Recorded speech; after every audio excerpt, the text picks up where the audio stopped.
Hello, BookTube. I actually have a tag for you today. I'm not ordinarily tagged on BookTube because I'm a hated outcast, a leper, a pariah.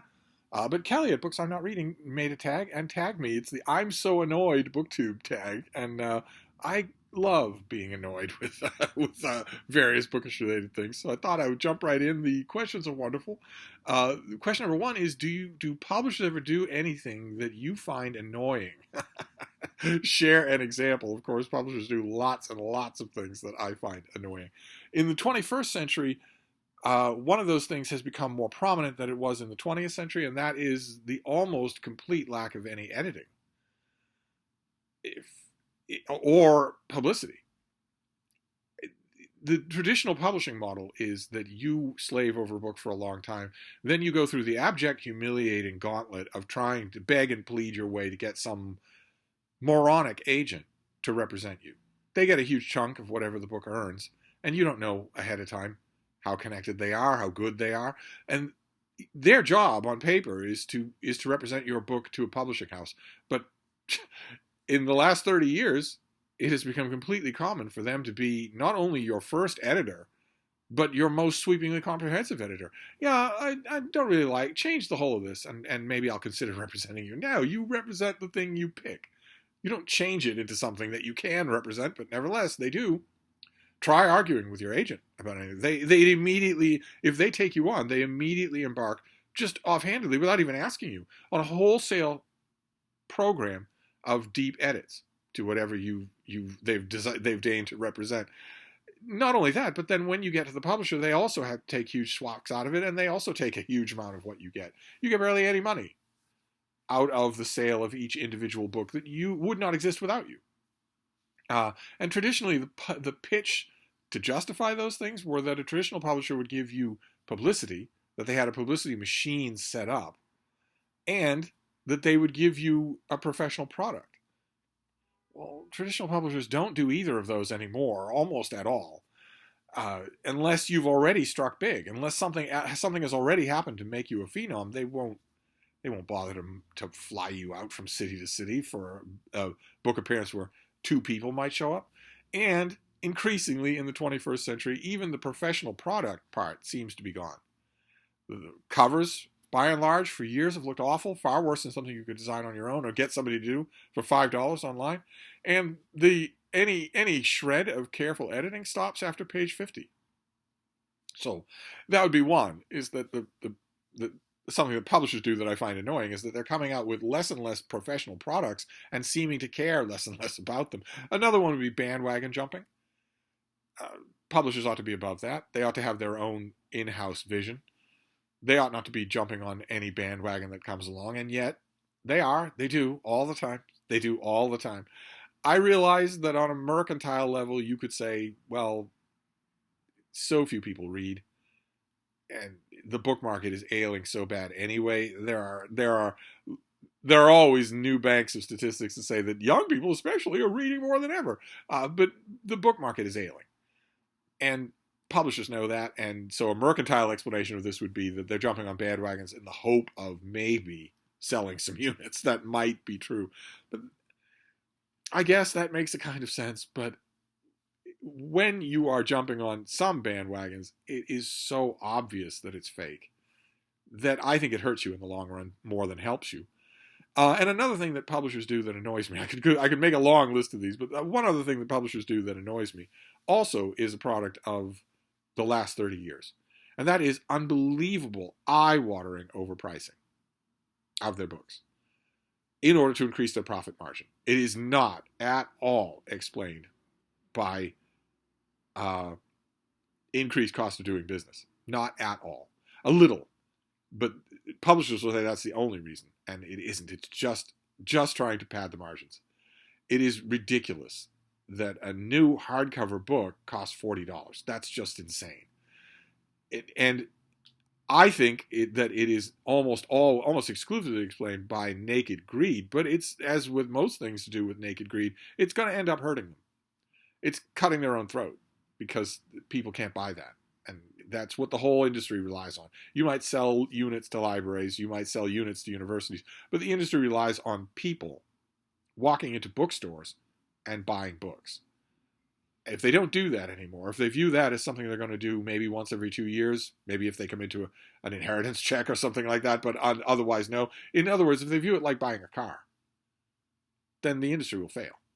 The industry is not built like cars. It's built for massive turnover of units. So if people look at buying a new book as something they do once a year, but I could go on and on. Let's just move on to question number 2. Question number 2 is, have you ever been annoyed by a spoiler? Even something as simple as someone else telling you there's a great twist. I do not get annoyed by spoilers at all, by anything like that. For me, it's all about execution. It's not about whatever neat twist you happen to have. Of course, encountering a neat twist in a book, something that you absolutely did not see coming, is lots of fun. And so I understand spoilers. I understand that is lots of fun, and that's a legitimate enjoyment. I understand that you go out of your way to take that joy away from someone. But for me personally, it doesn't matter at all. Not in the slightest. I want to know how it's done. And if you get to the moment when you're going to have a plot twist, and it's a dumb, lazy Hollywood-style jump scare, I'm going to be disappointed in that moment anyway, even if I didn't see it coming. I'm still going to take a critical step back and say, all right, I didn't see that coming, but boy, was that done poorly. Boy, you must have a low opinion of me as a reader. And also there's the fact that my introduction to literature came entirely from a body of literature where the idea of spoilers was alien. Everyone knows how the Trojan War ends. Everyone knows what everyone does in the Trojan War. Everyone knows how every tragedy ends. The goal of the writer is to impress you with their innovation in how that happens, with the nuances that they add in, but not with anything that we would consider the rude mechanics of a spoiler. So no, spoilers don't bother me at all. And then question number 3 is, have you ever been annoyed by what you discovered in a little free library, a book sale, or a used bookstore? Tell us what you found and why it was so annoying. Well, some of my things are ordinary. Obnoxious neon yellow highlighting that to me makes the text unreadable. I'm coming along after someone, but they've made it unreadable. They didn't care about it, and they didn't care about the idea that it might go to someone else after them. Same thing with obnoxious highlighting, where you've destroyed the book. You aren't commenting on it. You aren't annotating. You've just destroyed it. And another thing that would bother me in a second-hand setting, a used bookstore, a charity shop, or a little free library, would be if the book is just garbage and you have some sort of religious hang up against throwing it out. I mean, a secondhand book that's falling apart. So if you manage to dump it in a charity shop, donate it to a charity shop and they weren't looking, or if you manage to sell it to a secondhand shop when you shouldn't have, they shouldn't have taken it, or more importantly, in little free libraries where no one's paying any attention, where there is no oversight. So you just take books that are literally falling apart. They've got pages missing. They're in tattered or in pieces, and you just put them in there because they're books. Somebody might want them. Nobody wants them. No, nobody wants them. Throw them away. They're not usable anymore. They have a limited lifespan, and you've reached it. But for me, the number one thing, the annoying thing that I find in little free libraries or in secondhand shops, is a little bit more rarefied. Those things are very common. You can find them anywhere. For me, the thing that bothers me is when I find a book at a little free library that has a blurb by me on the cover. That feels like like a slight. That feels like you're insulting me. If it has a blurb by me on the cover, you should be keeping it, treasuring it, even not getting rid of it. And the same thing is true when you in a circumstance where I am at a used bookstore and I find a book that I really love. Obviously, someone didn't love it if they got rid of it, and that always irks just a bit. Then question number 4 is, when it comes to short story collections, are you annoyed if there's a novella in the middle of the collection? Not at all. No. I partly that might have to do with the fact that I read really fast, so novels and short stories there isn't much of a difference between them to me. But also, I'm so used to it. Most anthologies are like this. They are anchored by a much longer work, at least one, much longer work, and then a whole bunch of shorter works. That's the way with debut short story collections or famous anthologies. I don't think twice about it. I didn't even realize that it could annoy someone until I read this question. So we'll just move on to question number 5, which is deckled edges. Beautiful, or annoying. I love them. Absolutely love them. I know some people find them annoying, but I think they're great. Question number 6 is, other people's annotations in a used book or library book annoying, or are you okay with it? Well, as I mentioned earlier, it's just a question of how it's done. If someone is annotating just blindly like a bull in a china shop, especially students that just are mindlessly highlighting, where there's no discretion at all, where I don't know who you are, I have no idea why you were annotating any of this, then no. I check the used books before I buy them when I'm out shopping for them, because I don't want to deal with that. I'll deal with a minimal amount of it, but I don't want that all through the book. No. But the other kind of annotation, the kind, for instance, that I do, where it's done in pencil, it's done discreetly, and it's done with annotations, not just things that are underlined. The things I tend to underline are neat turns of phrase, and the things I tend to circle are printing mistakes, copy editing errors. But the annotations that I make are never, remember to get meat or what the, or just a question mark. Never anything like that. They're always what I'm thinking. I do it for myself. I do it so that when I go back over those annotations, I will be right back in my old mind frame. I'll be seeing what was interesting that Steve. But I don't mind reading those kinds of annotations by anybody on any book. Unfortunately, when I'm reading like that, reading with a pencil in hand, I really don't make a distinction about whether or not I'm reading a library book, which I know is going to horrify the librarians out there. Nevertheless, it's true. When I get carried away by, first of all, the copy editing stuff.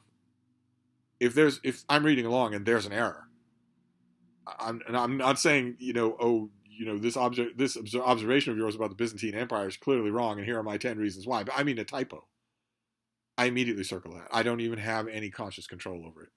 So, but I'm talking about, when you're talking about personal annotations, how fascinating, or think about, link this to what we just heard, or that doesn't make any sense. You're saying X, but it's actually Y. If I encounter stuff like that in a book, I don't mind at all, and I'm hoping that people don't mind it when I do it, because I do it all the time. It's in a lot of the books that I have released into the wild, and unfortunately, annotations like that, they do not interfere with the reading. They just let you know that a reader was there before you. But annotations like that in my own hand litter the library books in the Boston Public Library and in a couple of other public library systems. Mea culpa. Let's see here. Question number 7 is there a series or a collection of certain kinds of books, like an imprint, and changes are made? Are you annoyed with it or okay with it? If yes, give us an example. I know there are people out there, I love poking fun at them, there are people out there who do have these kinds of pickinesses, but I don't at all. Not at all. I notice, of course, when when the livery of a series is all one way, except for one exception, that's impossible not to notice. But I think of it with a smile on my face. I find myself asking, okay, who did that? Why couldn't that person, whoever did that, have noticed? They must have had the earlier volumes there at the publishing house. Why couldn't they have noticed that it was different and not had it that way?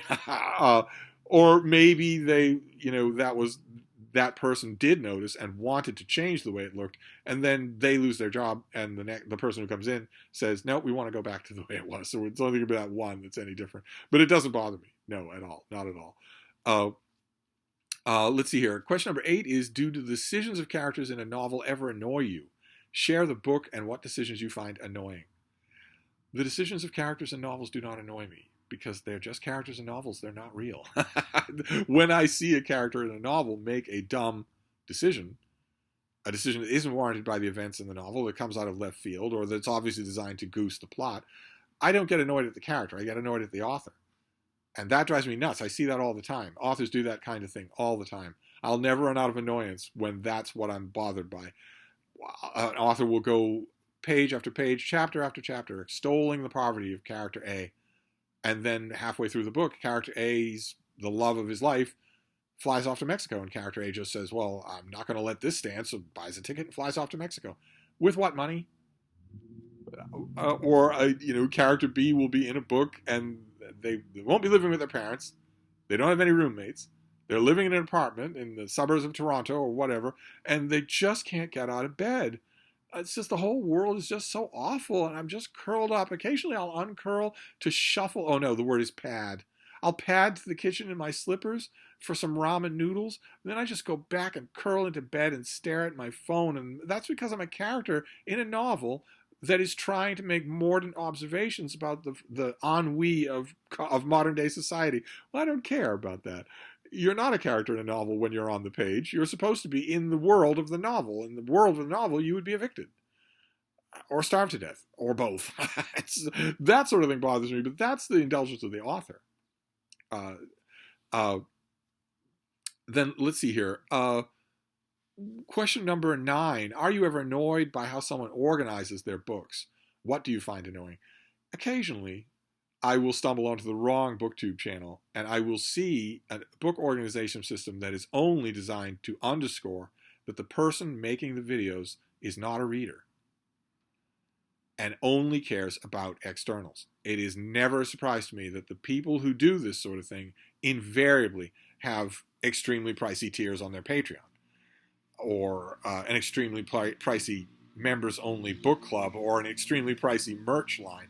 And I'm talking about things that show that you don't ever use your books, that they are accessories, that they are furniture, or a gloss for a photo shoot. Things like organizing your books by color spectrum, red to yellow to green to blue, or organizing your books by size, or worst of all, either wrapping all your books in paper, plain brown paper, with twine around them and putting them on the shelf that way, or putting them on the shelf spine in so that the pages are showing just across the whole of the bookcase.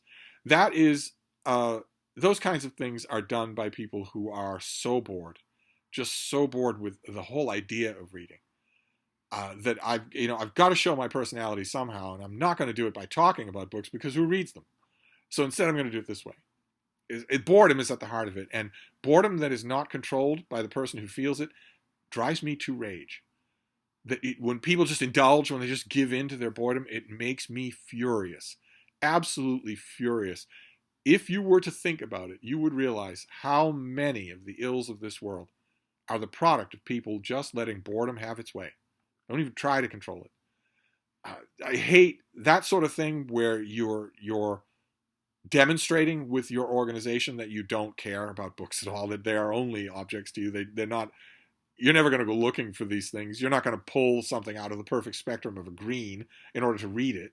You're not going to do anything like that. This is just for other people to see. That drives me nuts. I would imagine that if someone were to come here to Hyde Cottage, which you are all urged to do, maybe my own collection would be a little maddening to some people. In some ways, maybe. I think mainly I keep the annoying part of it in the little book room, which people don't hang out in the little book room. They hang out in the rest of Hyde Cottage. And the rest of Hyde Cottage is relatively organized by subject matter, by type of book. All the biographies in one place, all the histories in one place. In the little book room, they're not organized. Nothing's organized at all, except the penguins. The penguins are all together.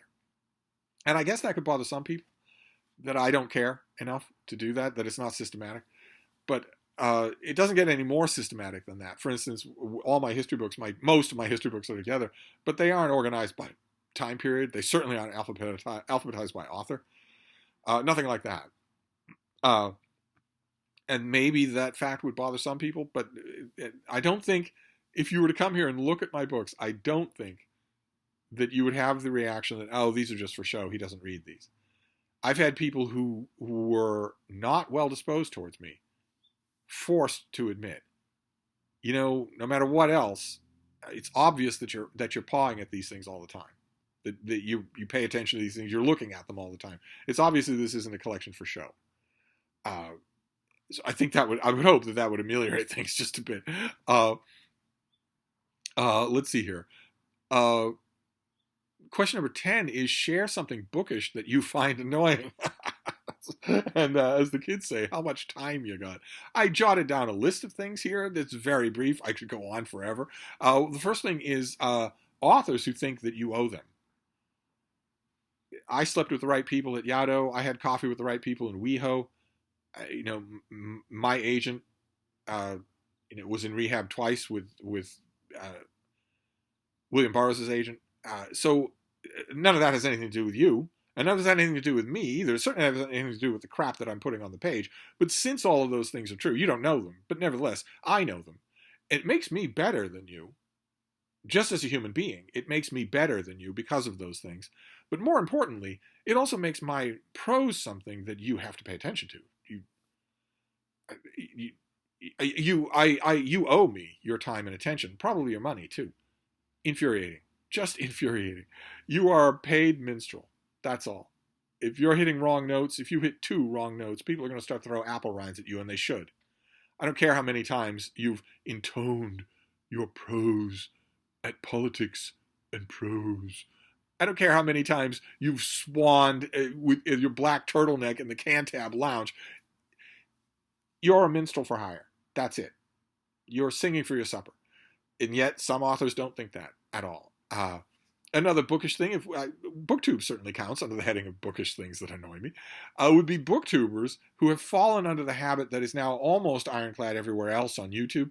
I know that if you watch any YouTube other than BookTube, you've certainly seen it, but it is making its way into BookTube, and that infuriates me. And that is this stupid habit of people teasing their videos.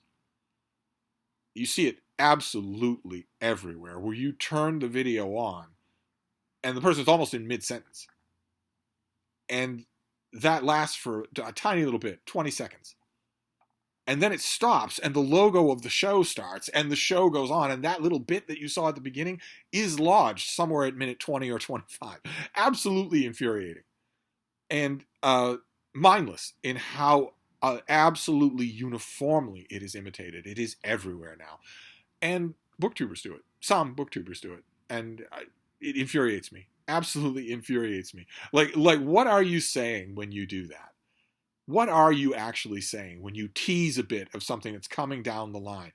What you're saying is what the old networks used to say is coming up soon. The words would appear on the screen. What you're saying is you don't want to click off now because this interesting little snippet, you're going to have to watch the video to get to it. And what does that say? That I kind of have a green light to waste your time until things get interesting. I'm not even going to pretend to imply that they're interesting from the start. Otherwise, I would just make them interesting from the start. Instead, I'm going to pluck something that's, meant to tease you. Here's an interesting bit. It won't be interesting for a while, but you don't want to miss that bit, do you? It's contemptuous of the audience. Drives me nuts. Absolutely nuts. Another bookish thing that really bothers me is bookish people who treat books and reading as a church, as a kind of religion. There's a spiritual element to it. And there's a way to do it. Only one way to do it. The novitiates handle these books.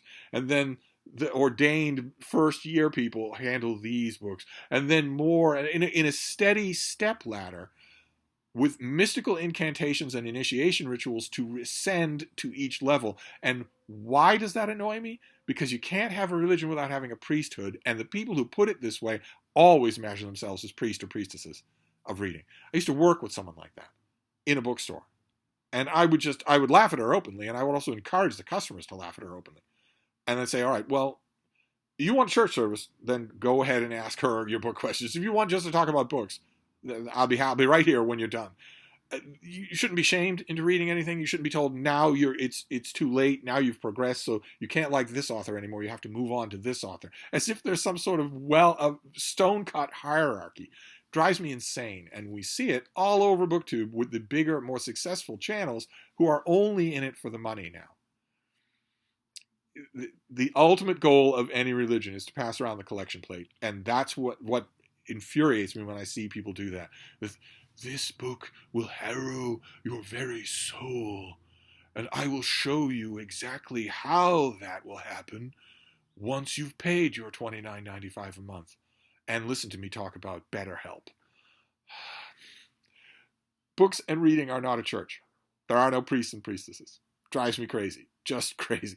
Then another thing would be the opposite end of the spectrum. The other end of the spectrum from the churchification of literature would be whatever the hell Book Talk is doing to literature. Book Talk, I guess, would dovetail with what I've been complaining about a couple of times in this video. People who commodify and accessorize their books. Book Talk is the quintessence of that. I know that there will always be contrary voices who will pop forward and say, well, no, there are a couple of good people on BookTube, on Book Talk. It's not all that. Okay, all right, fine. Everything that I've seen from Book Talk is that. It's people obsessing over the aesthetics of a book or the likelihood that they would date one of the characters. It's the worst aspects of the old days of BookTube married to an algorithm that wants to erode your attention span, which the old days of BookTube did not. People would make 20-minute videos, sometimes 30-minute videos. In TikTok, TikTok takes the dumbest, most brainless, YA worshipping, glitter and surface, smile for the thumbnail aspects of old YA obsessed, money obsessed, viewer obsessed BookTube, and removes the duration. So I'm gonna make these absolutely anile observations about whatever book happens to be fascinating me. I don't read anything ever. I wouldn't be caught dead doing it. I'm obviously not going to concentrate on a printed page when I have my phone. I might take a selfie of myself reading, but I'm not reading, which has given rise to the long thread of Book Talk mocking posts showing the book is upside down or that the book is blank or whatever. Book Talk would definitely be one of the bookish things that would annoy me. I think people say that it makes some authors incredibly wealthy overnight. They become a Book Talk sensation. That I recognize that happens. But I think the harm that Book Talk does to the book reading world is inestimably greater than the good that it occasionally accidentally does.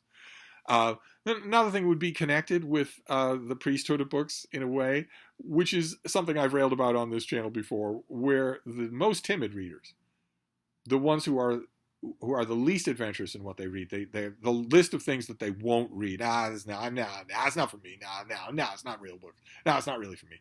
The list of things like that is almost endless. It's almost everything that's written. They read only a tiny, tiny sliver of the books that are out there. And because of how timid they are and because of how tiny that sliver is, they are the ones that turn around and are condescending to everyone else. So talking about how they read the best books. It's not a question of working harder. It's a question of working smarter. Are you reading the very best books? One step away from, well, it may be the very best book, but the best book is only an exaggerated blog post. Perhaps you need Blinkist. It's always the most cloistered, most timid readers out there that act that way towards other people, towards other readers, that condescend to other readers. Oh, you read science fiction? Oh, that's great. What about Tolstoy? Yeah, okay. You want me to just give you a list of the Tolstoy things that you don't read? You don't mean Tolstoy. You mean the one book of Tolstoy that happens to echo your, what? I hate women, but I also can't do my own laundry? Mind frame. Anyway, another bookish thing that really bothers me, as it's come up on this channel many times, is 21st century autofiction. Authors, of course, have been drawing on their personal experiences for the dawn of time. But in the 21st century, autofiction has become, led by Karl Ove Knausgaard, it has become just completely blatant. There isn't even any wriggle room. It's not like even the names are changed. This isn't a bookish thing that annoys me, but it is the thing that annoys me is sirens. And notice the sirens in the background do not happen on a federal holiday, which proves that these aren't real emergencies, because that's not how emergencies work. They just happen. They don't take the holidays off. But anyway, 21st century autofiction removes, it's just the author staring you straight in the face and defying you to say that the words a novel on the cover of their book are wrong. They're just staring in your face saying, I defy you to say what this really is. But it's demonstrable. They're not inventing anything. And I hate it. The main reason that I hate it is because of the 21st century. The 21st century is the era of gaslighting, where someone can say to you, I hate kangaroos. And then someone in the audience can say, in response, how can you possibly say that you hate kangaroos? And the person up on the podium can say, I have never said I hate kangaroos. Same 5 minutes. We have become that era. We have become an era of gaslighting where I just did this thing, and now I'm going to categorically deny that I ever did that thing. When you were watching, you filmed it. I'm going to categorically deny that it ever happened. That's what 21st century autofiction is. It's gaslighting. let's give it a name and we'll all wink at it and smile behind our hands. But really, we're all in a contest to see how much verisimilitude we can put in here, how much we can lie about this, to the point where you will have a very successful autofiction author who could not write anything else with a gun to his head. He could not write any fiction in which he invented anything if you threatened him with death. He has reached the pinnacle where he includes photos to document what he's writing about, to remove any doubt that what he's writing is not under any circumstances fiction. That infuriates me, absolutely infuriates me. And since the money contracts, the book contracts are going to that, how is that not going to poison the groundwater for fiction to come? Or drive it to the peripheries of self-published? And then I'll stop. I'll stop with this thing. The last thing, bookish thing that annoys me is also something that's come up many times on this channel, and that is authors trying to critic-proof their books. That drives me nuts. It's when you know that critics are out there, and the one thing you can't control is whether or not your book will get a negative response. So you try to load the deck. I'm going to write a novel about a severely disabled person, and I'm going to write a long preface to that novel talking about how everyone in my family is extremely disabled, and I'm the most disabled of all. I had to write this entire novel with the tip of my tongue, something like that. That preface has no point other than to tell critics, you'd better not say anything negative about this book. I'm trying to preempt negative criticism. I will talk about the huge life-mangling horrors that I underwent in a third world country, and then I will write a fantasy novel in which they are reflected. Why did you tell me that you went through these things? Why didn't I learn that in an interview somewhere in the 92nd Street Y or something? Why are you putting that in your book? To put me on my guard, that I had better not criticize. Or I better not make light of the way you're dealing with that. I'd better not say that you're a poor writer, because look at all you've been through. That critic-proofing, trying to critic-proof your book takes on a million different forms, and it works. I wish I could say that it doesn't, but it does. It works. I saw two pieces of it, two examples of that in this Sunday's New York Times Book Review. Bad books that were given a complete pass by their alleged book reviewers because of the author's autobiographical tragedies. So it works. And as long, like writing dumb mimeographed autofiction, if it works, people will keep doing it. So anyway, that's a very abbreviated list of bookish things that really, really annoy me. There are plenty more. But that is the end of the tag. All it's up to is to tag people. I want to tag 3 new people to BookTube. And hope that they're brand new, so I don't know how many videos they'll make. I don't know if they've already lost the taste for it. And I don't know also if they do tags. With new people, you can never know. But I thought I would do that anyway. I watched their BookTube Newbie Tags and liked them. You could at least go and do that, even if they don't do tags. The first one is Those Book People. a pair. A man and a woman who are BookTube's newest stars. And as they rather sarcastically put it in their BookTube Newbie Tag, once they managed to get their names right, it was smooth sailing after that. So I definitely tag them if they do tags. I have no idea. Then Shannon Kate, I will recommend her as well. When I see BookTube Newbie Tags like this, I always hope that the person will just keep doing it. You have to carve out a space in your life and then keep making videos. And the main obstacle that a lot of new people find once they start, after they've carved out the space, is that they start to tell themselves that they just don't have anything to say about books. That is not true. That is not true. We're here for you. Not for a lecture at Yale. We're here for you. We're here for the people. And then the third person is Jasmine at Blue Heeler Bookshelves, whose BookTube Newbie Tag is hilarious and also predictable. Because if you have an adorable kitten and a beautiful dog, which of those two animal friends of yours is going to act so abominably horrible that you have to stop the video and put them in a timeout? Gee, I wonder. Granted, I am not only rooting for the other team, I'm the captain of the other team, so it was the dog in the video that was particularly making me smile. But the video was also good. Now, I don't know if you three, I don't know if you'll see this video, and I don't know if you do tags, but if you do tags, why not start off by venting some snark? So feel free. But anyway, I'm going to wrap this up for now. Thank you very much, Kelly, for tagging me. Nobody ever tags me anymore because I smell. But I'm going to wrap this up for now, and I'll be back. Thank you, BookTube.